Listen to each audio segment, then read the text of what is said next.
All right, what is going on, guys? So in today's episode, we're going to be talking about why Catholics, pretty much every Catholic man, should master sales. Sales being the skill of selling something. Now, you might listen to this and be like, no, dude, like, I hate salesmen. I think they're slimy and greasy. Well, one of the things I'm going to tell you is I guarantee you only remember the bad salesman because the other times you don't remember good salesmen because you don't think you were sold. You just remember buying. Okay.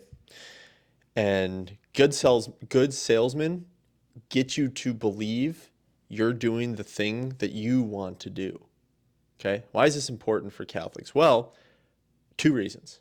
I'm going to go over both. Number one, the biggest reason you should master sales is because, first off, it's just like a generally good skill to have. Okay. So a lot of you guys, most Catholic men I talk to are living paycheck to paycheck, which is very sad. If you're living paycheck to paycheck, one of the quickest high value skills you can learn is sales. Okay. And it doesn't have to be like you're a used car salesman. It's 2024. Most sales are done on the internet. If you can just learn how to sell someone on the cell phone or on a Zoom call, you can make like an extra 3-4 grand a month. That's not a joke. I have part-time salesmen that work for me that make more than that. So, yeah, it's a good skill. So let's talk about sales for a second, what it really is, and why it's good for Catholics to master it. So sales at its heart is getting someone to make a decision, and typically make a decision that is in line with your belief system. That's basically what it is. So let's say someone wants to buy a car and they go to a car dealership and there's a salesman there and he talks to them. The person, if they just know they want to buy the car, you don't need the salesman. There was no selling that needed to be done. If you are, some they might just go in and have no intention of buying. That's usually about 10%. And then 10% of people always buy. Then there's that 80% that need help making a decision. They go in there like, I think I want a car, I don't know which one. That's when the salesman comes in. So the goal of the salesman is to break the limiting beliefs of the person and get them to believe what the salesman believes. Okay? And that's not manipulative. In fact, you do it your whole life with religion. You try to get people to not believe in woo-woo Eastern stuff or atheism and get them to believe in Christianity. Religion is so freaking similar to sales. That's kind of the central concept of this episode. It's so similar. Mastering sales makes you such a better evangelizer. Okay? So anyway, that's the point of being a salesman. You're helping someone make a decision, and the decision is going to be in line with your belief system and what you want. But really, the main thing is to help them make a decision. If they come in and they're like, you know what?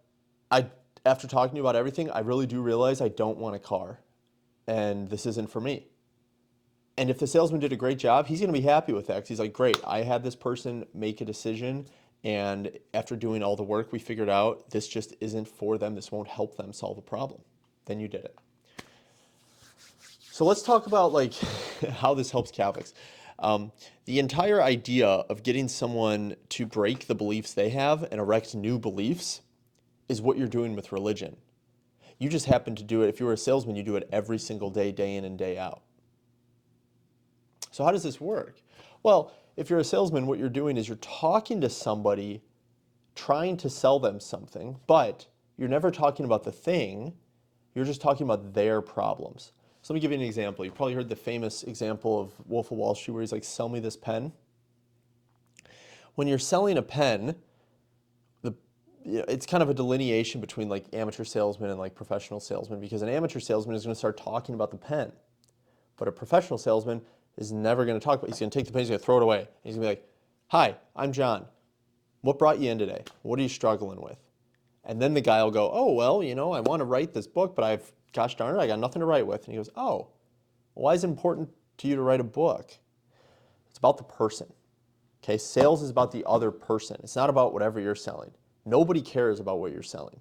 So when you're talking to an atheist, nobody cares about Jesus. All they care about are their problems, their issues. If you have a vehicle to solve their problems, they will then become interested in the vehicle. But until then, they don't give a shit.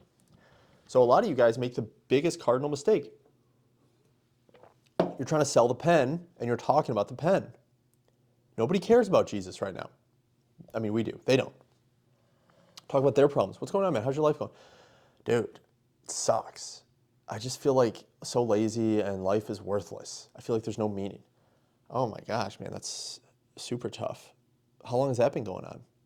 Years, man. It's awful. Like, I just want to that's why I party all the time. It's like, what's the point?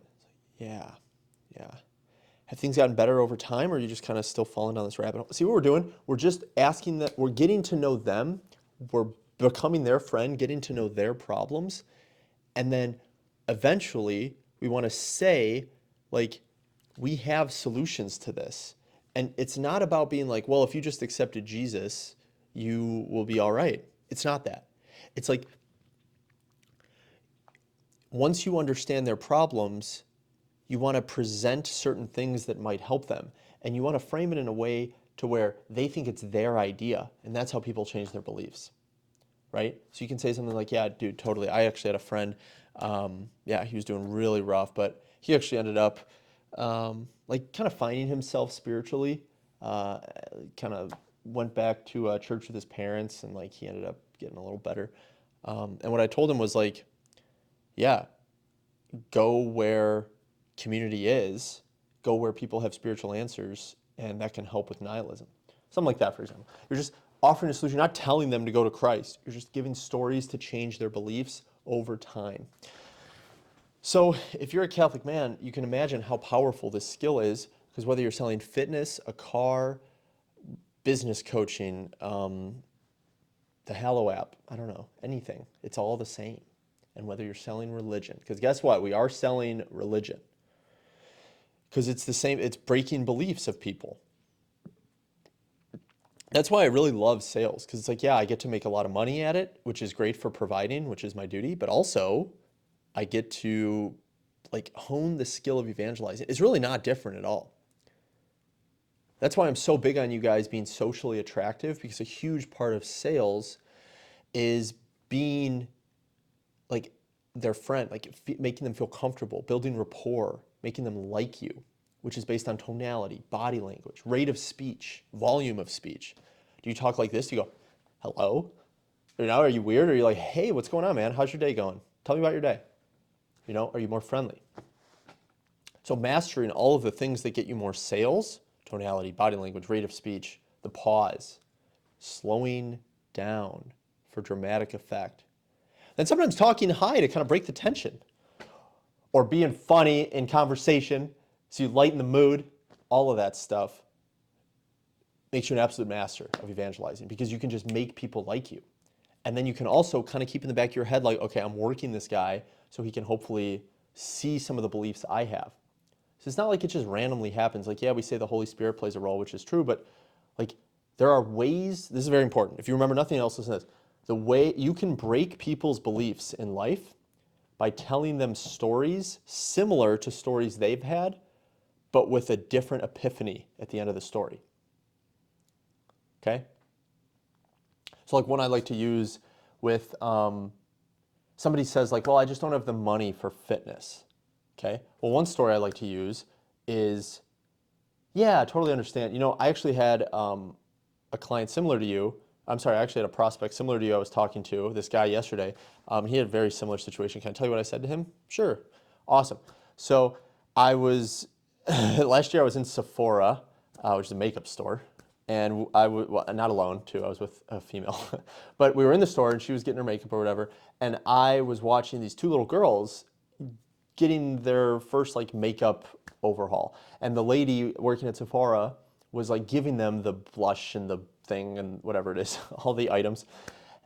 And the makeup lady goes, now girls, you have to start budgeting for this, because you're becoming a woman now. And so when you become a woman, you have to budget for makeup.